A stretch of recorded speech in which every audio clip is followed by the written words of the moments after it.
The courtroom doors swing open with a heavy creak, and a young defendant steps inside. The sound of his footsteps echoes off the cold, sterile walls as he enters. At just 16, he is far too young to be standing here. But fate has brought him to this moment. His hands tremble slightly as he tucks them into the pockets of his worn hoodie, hoping to hide the nervousness he can't quite contain. His eyes dart around the room, avoiding the judge's steady gaze. The courtroom is filled with an unsettling mix of pity, expectation, and quiet judgment. His heart pounds in his chest, and every small sound feels magnified in this tense, suffocating air. Judge Caprio sits motionless, his eyes sharp and attentive. He doesn't rush, doesn't judge prematurely. The public defender exchanges a quick, nervous glance with the prosecutor, but neither knows how to break the ice. The boy's bravado is palpable. He shifts his weight from foot to foot, trying to mask his discomfort with a forced smirk. The audience watches in silence. They can feel the weight of the situation, yet none of them can fully understand the inner turmoil of the young defendant, his mind racing with thoughts of what will happen next. As the judge motions for him to approach the stand, the young man's smile falters, his facade cracking just for a second. Judge Caprio's voice cuts through the tension, calm but firm. "Please state your name for the record." The defendant stumbles over his words as he answers, his voice barely above a whisper. His eyes remain fixed on the floor as if the weight of this room is too much to bear. The audience holds its breath. A moment of silence falls. The defendant looks up, meeting the judge's gaze for the first time, and in that moment, the weight of the situation settles upon him. The judge remains quiet for a moment, his gaze not accusatory, but thoughtful, as though seeing more in this boy than the mistake that has brought him here. Judge Caprio shifts in his chair slightly, his eyes flicking to the prosecutor. There's a quiet murmur as the charges are read aloud. Theft, perhaps an act of rebellion, or even reckless behavior that led to a broken window or a stolen wallet. The boy's actions were impulsive, born from anger or perhaps the confusion that often marks the teenage years. But no matter the reason, the consequences remain. The judge listens intently, his gaze not hard but focused. He shakes his head, barely perceptible, and there's a hint of sadness in his eyes. The courtroom holds its collective breath as the judge speaks, his voice a low rumble. These actions, they come from a place of recklessness. I can see that. But they also carry consequences, young man, and you need to understand that. The defendant, still caught up in his own bravado, scoffs nervously. A half-hearted laugh escapes his lips. Too quick, too defensive. He tries to mask the uncertainty with bravado, but it's obvious to anyone watching. He's scared. He's scared of what happens next, of the unknown, of the future that he can't control. But he can't show that. Not here. Not now.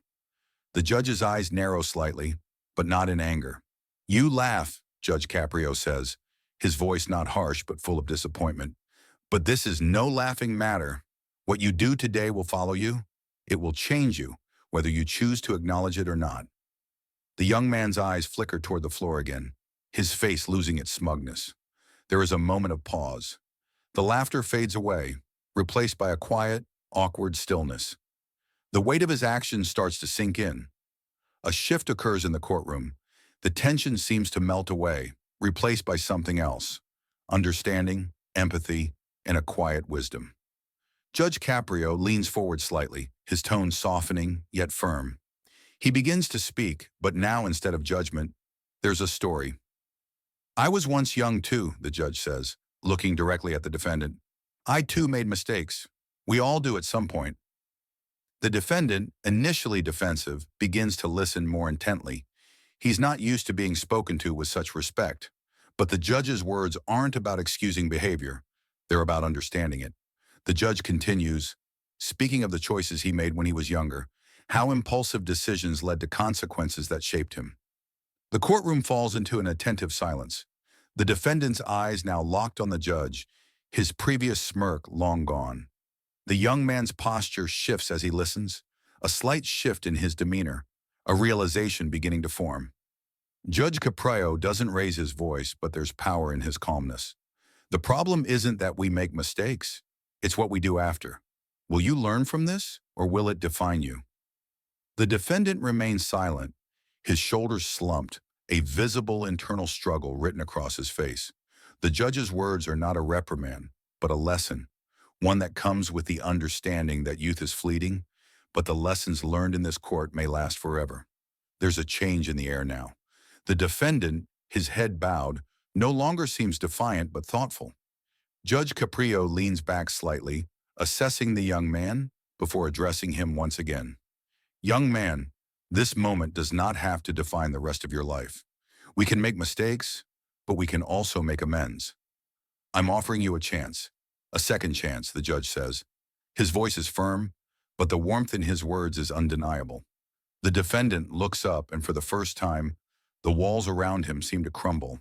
His tough exterior fades as he absorbs the gravity of the situation. The judge's gaze remains steady, and then with a calm but resolute voice, he makes his decision. I'm offering you a reduced sentence. Instead of jail time, you will complete community service and participate in a mentorship program.